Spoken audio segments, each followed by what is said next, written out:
Kedua, kiai yang kaya raya tapi umat yang kasih amplop.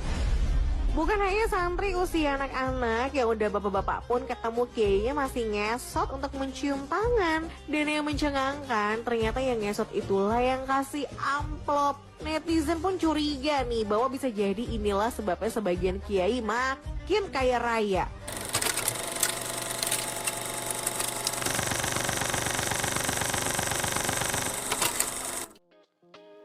Halo guys, balik lagi kita. Hari ini sih kayaknya pengen ngomong santai aja sih. Kita ngelihat berita-berita yang ada ya. Ini sebenarnya sih gue mau memberikan opini ya tentang berita-berita yang baru-baru ini muncul gitu ya. Ya tentang apa? Nah tentang ini guys. Jadi kemarin kan ada muncul nih tanggal 13 nih ya, program dari Expose Uncensored yang pada intinya sebenarnya ngomongin pesantren. Gue sih di sini bukan ngomongin masalah pro atau kontra ya.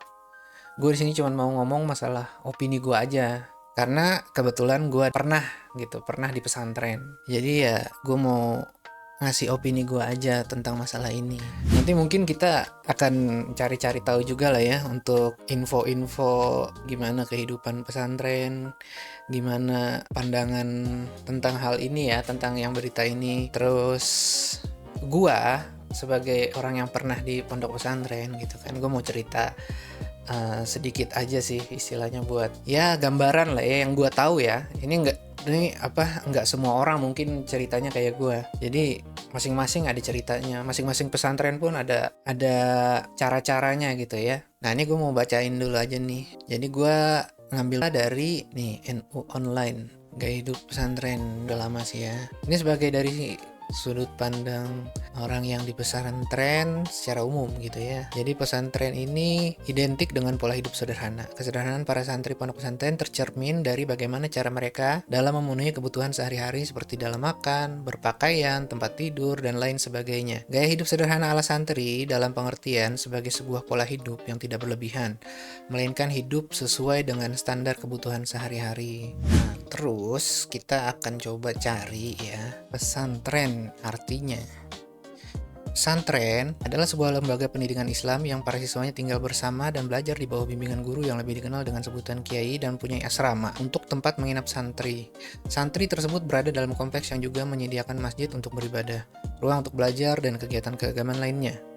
Kompleks ini biasanya dikelilingi oleh tembok untuk dapat mengawasi keluar masuknya para santri sesuai dengan peraturan yang berlaku. Pesantren juga dapat dipahami sebagai lembaga pendidikan dan pengajaran agama umumnya dengan cara non-klasikal, di mana seorang kiai mengajarkan ilmu agama Islam kepada santri-santri berdasarkan kitab-kitab yang ditulis dalam bahasa Arab oleh ulama abad pertengahan, dan para santrinya biasanya tinggal di pondok asrama dalam pesantren tersebut. Nah jadi guys, kalau misalkan kayak berita yang kita tahu kan, yang lagi viral itu ada santri yang mau minum susu aja itu harus nunduk dulu ngantrinya, atau mau salaman sama yainya harus berbaris dan nunduk gitu kan. Ya seakan-akan yang kayak di berita bilang itu feudalisme gitu kan di dalam pondok pesantren. Sebenarnya sih kalau kita melihat dari orang yang biasa di pesantren atau pernah di pesantren, itu ngerasanya bahwa itu ada yang ikuti aturan aja gitu ya. Ada juga yang memang dari keluarganya yang sudah biasa di lingkungan pesantren gitu, dikasih pesan untuk menghormati kiainya dan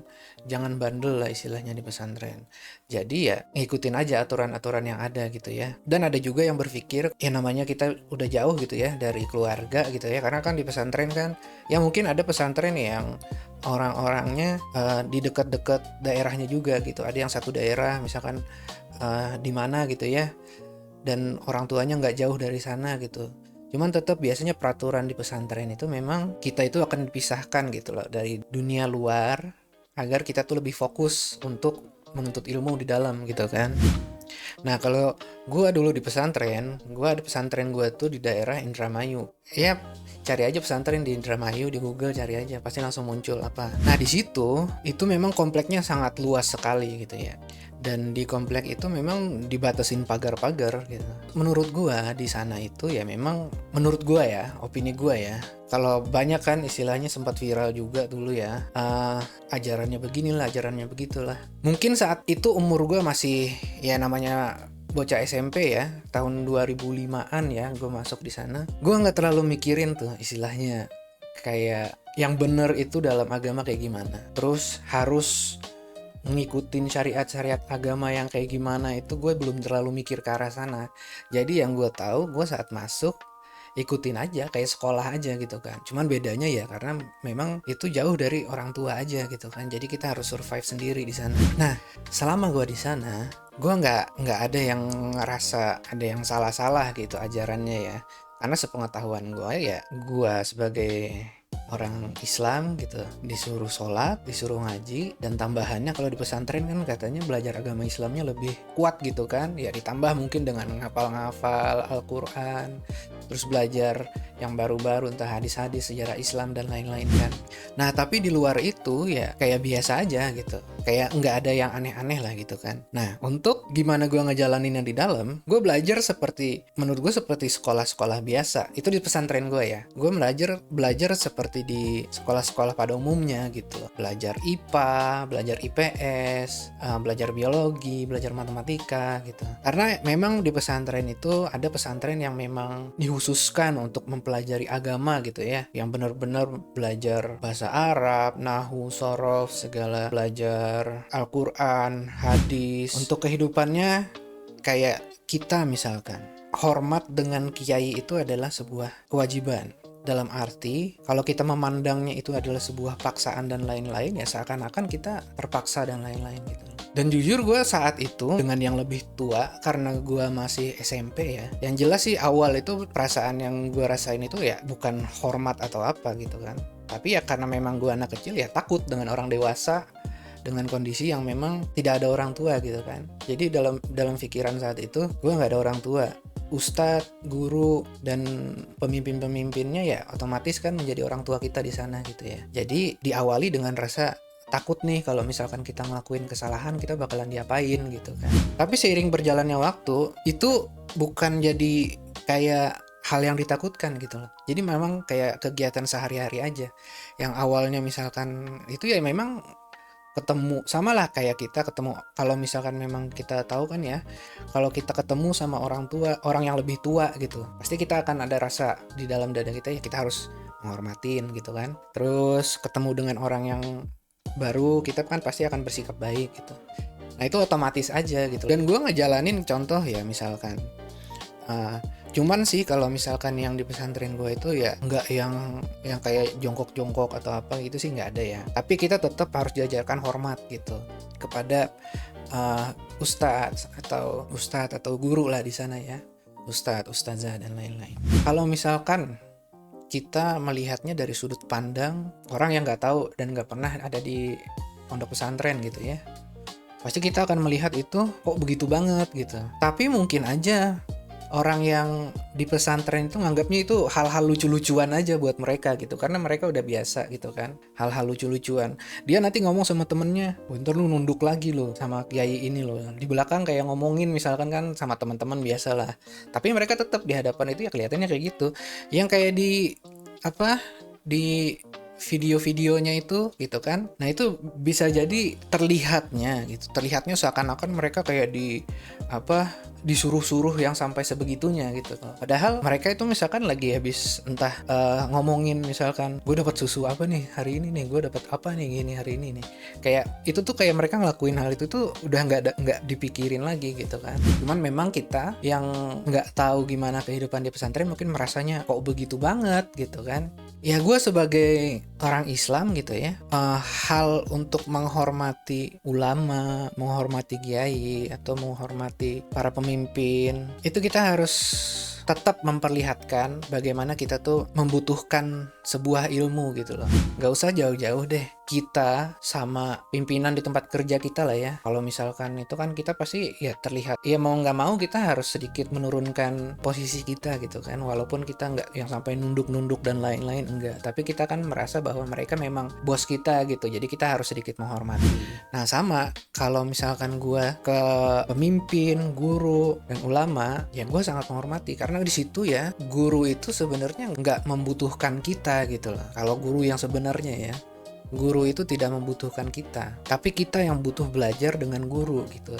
Gimana adab kita buat meminta ilmu kepada guru kalau misalkan kita petakilan, selengean, dan lain-lain yang nggak pantas aja gitu ya. Nah, kalau kita melihat dari berita-berita yang sekarang lagi viral ini ya begitu gitu. Karena sudut pandang yang dilihat orang banyak pun ya dari sudut pandang mereka gitu, yang nggak tahu kehidupan di dalam pesantren. Tapi gue juga sendiri ngerasa kalau misalkan yang sampai merangkak, jongkok-jongkok, ya berkelakuan aneh lah ya istilahnya, itu gue juga nggak setuju gitu loh.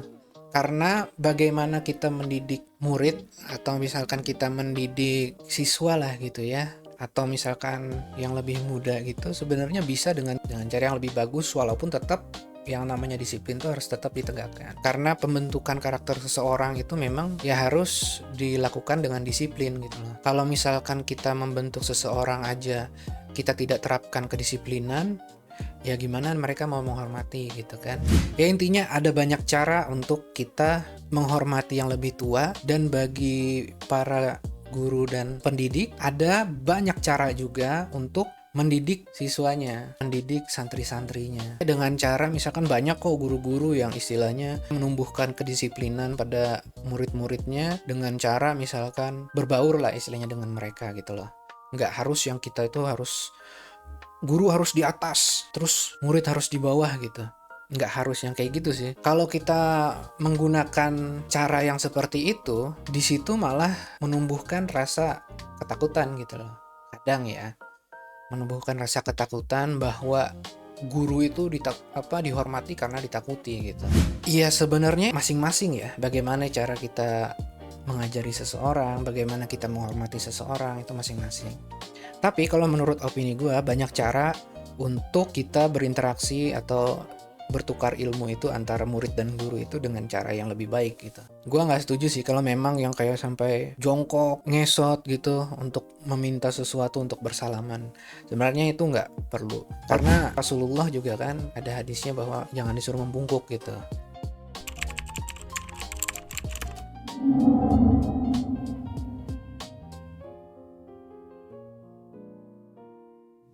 Nah, kalau misalkan itu tadi dari pandangan opini gue ya, di sini cuma sekedar opini aja. Tapi ya kalau kita melihat lagi dari sudut pandang orang luar, kita nggak bisa menyalahkan juga ya mereka yang ingin memboikot namanya pesantren. Memang begitu gitu. Kita harus hormat pada kiai kita. Ya itu pandangan mereka gitu loh. Karena mungkin ada narasi-narasi yang memang agak salah gitu ya, dari gimana pengucapan dari video tersebut, dan Trans 7 pun udah meminta maaf.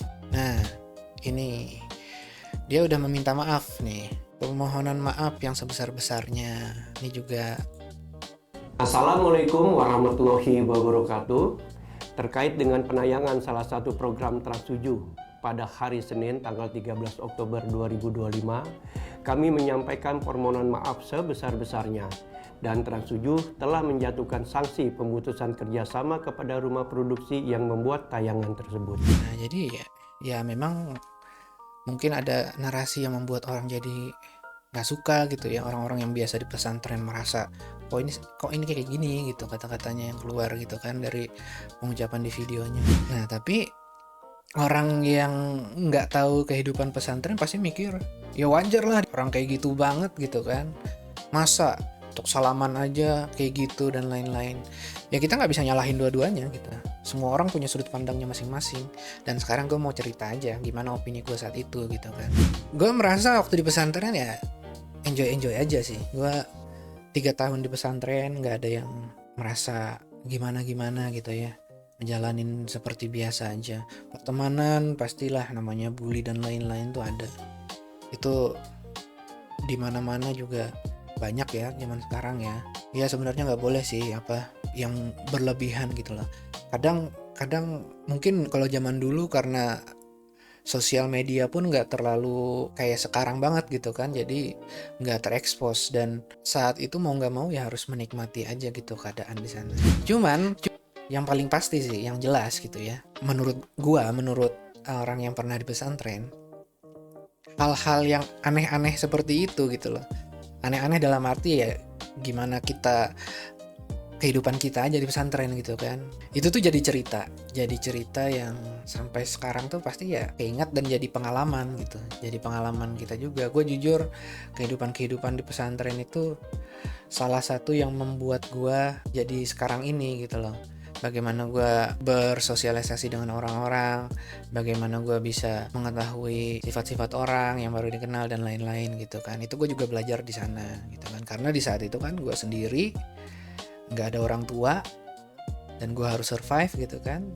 Ya gue ngejalanin aja, sedih, nangis, seneng, bahagia dan lain-lain ya dinikmatin aja, karena apapun itu ya pasti akan lewat juga. Dulu pasti kita pernah mikirnya saat lagi down banget ya, mungkin lagi ada masalah atau lagi ada keadaan yang sulit banget gitu dalam hidup kita, yang kita merasa saat itu kayaknya ini gimana ya ke depannya nih, kita bakalan survive atau enggak gitu ya. Tapi kalau kita lihat ke belakang lagi gitu, hal-hal semuanya itu ya lewat aja gitu. Karena ya itu tadi, kita itu sebenarnya punya insting lah ya, insting untuk survival instinct gitu. Jadi di dalam kondisi kita jatuh bagaimanapun gitu ya, kalau kita masih menggunakan akal kita gitu, pasti kita akan survive gitu loh. Karena kalau misalkan yang kita susah itu di saat kita jatuh, di saat kita down gitu ya, yang kita gunakan itu ya bukan akal gitu, kita lebih menggunakan emosi gitu kan. Nah itu kadang yang akan menjerumuskan kita ke hal-hal yang kurang bagus gitu. Tapi kalau kita masih menggunakan akal kita, insting survival kita tuh